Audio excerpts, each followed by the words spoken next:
Terima kasih. Assalamualaikum warahmatullahi wabarakatuh.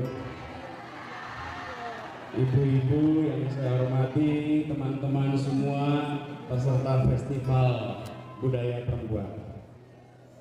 Pertama, saya ingin sampaikan apresiasi atas penyelenggaraan festival ini dan atas deklarasi untuk perubahan nasib kaum perempuan di Jakarta.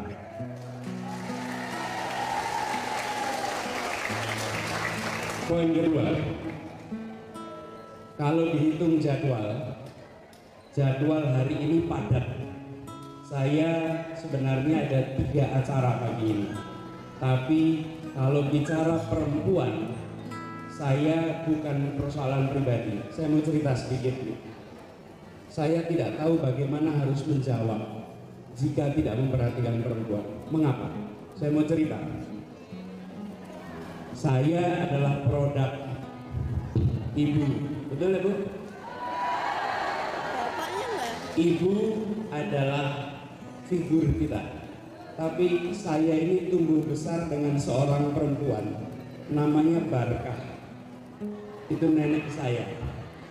Kenal Barkah. Nenek saya adalah peserta Kongres Perempuan di Jogja ketika pergerakan itu. Ya. Lalu sepanjang hidupnya dihibahkan untuk pergerakan perempuan sampai usia 94 tahun. Saya lihat dari dekat dan berdampak besar. Keluarga kami semua, kita semua dulu miskin, gak ada bedanya. Bedanya kenapa? Karena sekolah. Perempuannya sekolah. Nenek kami waktu itu dari Tegal, mau ikut kongres perempuan dilarang. Sampai ke stasiun kereta apinya itu berhenti. Semua perempuan dari Tegal yang mau naik kereta api itu tidak boleh, karena akan ikut kongres di Jogja. Diberhentikan. Tahu apa yang dikerjakan rombongan perempuan peserta kongres ini supaya bisa naik kereta? Mereka berbaring di rel kereta api depan lokomotif sehingga keretanya tidak bisa berangkat. Mereka mengizinkan berangkat jika perempuan-perempuan ini diberangkatkan. Akhirnya perempuan-perempuan ini naik dan berangkat ikut kongres. Oke? Nanti mungkin satu saat nanti beliau sudah wafat, usianya 94 tahun, sampai akhir hayatnya bicaranya perempuan. Di rumah, di lingkungan. Bapak Ibu mungkin kenal PKBI, dia pendiri PKBI. Bicara tentang banyak sekali lah, saya nggak usah sebutkan satu-satu. Tapi kemarin ketika dapat undangan ini saya katakan gini, satu saat mungkin saya akan ketemu dengan nenek saya lagi kapan. Saat itu saya harus bilang, jika saya diamanati mengurus Jakarta, maka apa yang nenek perjuangkan akan saya laksanakan semua. Semua. Artinya, nomor 2 adalah komitmen ini bukan komitmen program Bapak sekalian. Ini keyakinan tentang kekuatan ada justru pada kaum perempuan. Yang ketiga, pendekatannya tidak program.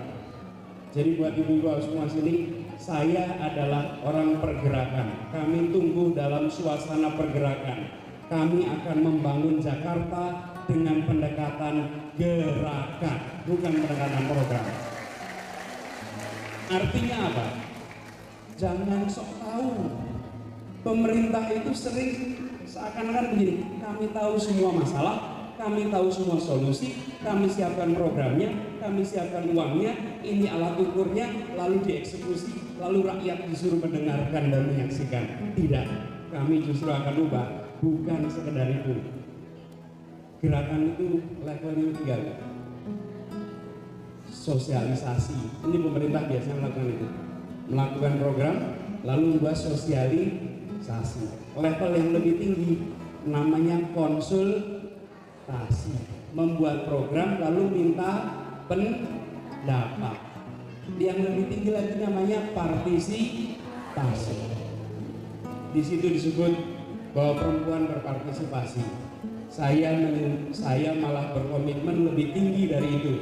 Bukan perempuan partisipasi, kami ingin kolaborasi dengan perempuan. Beda. Kalau partisipasi perempuan mengerjakan, pemerintah mengerjakan. Kalau kolaborasi sebaliknya. Ini anggaran kami. Ibu-ibu yang sudah bergerak, Anda tahu persis persoalan di lapangan. Anda tahu persis kebutuhan di lapangan. Dan Anda tahu persis solusi di lapangan.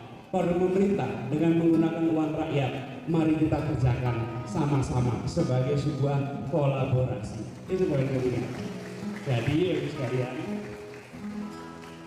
dan komitmen kita justru pada pendidikan. Yang membuat saya berdiri di sini karena dulu sekolah. Yang membuat ibu-ibu semua berdiri di sini karena dulu sekolah. Tanpa sekolah tidak di sini. Di Jakarta yang kaya makin kaya, yang miskin tetap miskin. Kenapa? Karena yang miskin sekolahnya tidak bermutu, pekerjaannya tak jelas, maka tetap miskin. Yang makmur, sekolah bermutu, pekerjaan baik, makin sejahtera.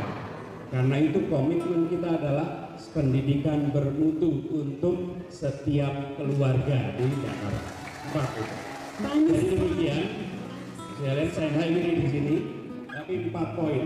Komitmen pribadi nomor 1, nomor 2 pendekatannya gerakan, nomor 3 fokusnya pada pendidikan, dan nomor 4 kita akan lakukan kolaborasi, bukan sekedar partisipasi. Terima kasih. Assalamualaikum warahmatullahi wabarakatuh. Sebelumnya kami ingin tahu respon Pak Aris soal keberagaman yang tadi menjadi pertanyaan. Jawaban terhadap keberagaman adalah begini. Kita lihat Pancasila. Kalau keberagaman kita lihat sila 1 dan sila 3. Menurut saya jawabannya ada di sila kelima. Keberagaman dijaga lewat keadilan sosial bagi seluruh rakyat Indonesia. Keadilan. Kenapa? Begitu Anda menyebut golongan, maka golongan itu biasanya nempel di kita agama, nempel di kita ras, suku. Bukan hanya itu, minoritas, mayoritas ada dalam suku, ada dalam agama, ada juga dalam ekonomi, ada juga dalam pekerjaan, ada juga di dalam pengetahuan, ada juga jenis kelamin. Karena itu yang dibutuhkan jawaban atas keberagaman bukan sekedar sila 1, bukan sekedar sila 3, tapi justru sila kelima, keadilan sosial bagi seluruh rakyat Indonesia. Ya.